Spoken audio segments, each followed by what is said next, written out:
ఒక వ్యక్తి లోకాన్ని విడిచిపెట్టి, పాపాన్ని విడిచిపెట్టి యేసుక్రీస్తుని సొంత రక్షకుడిగా అంగీకరించిన దినమే దేవుని లెక్కలో ఉంటది. ఏ రోజైతే మారు మనసు పొందావో, ఏ రోజైతే బాప్తీసం పొందావో, ఏ రోజైతే లోకాన్ని, పాపాన్ని విడిచిపెట్టి యేసే రక్షకుడని, యేసే నిజమైన దేవుడని ఆ యేసు ప్రభుని హృదయంలోకి చేర్చుకున్నావో, ఆ దినమే దేవుడు తన లెక్కలో రాసుకుంటాడు.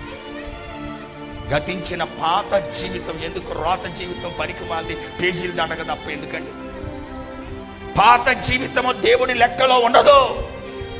క్రొత్త జీవితాన్ని దేవుడు తన లెక్కలో రాసుకుంటాడని వాక్యం సెలవిస్తుంది. తన వాక్యానుసారంగా నడిచే జీవితం కలిగిన వారిని దేవుడు లెక్క పెట్టుకుంటున్నాడు.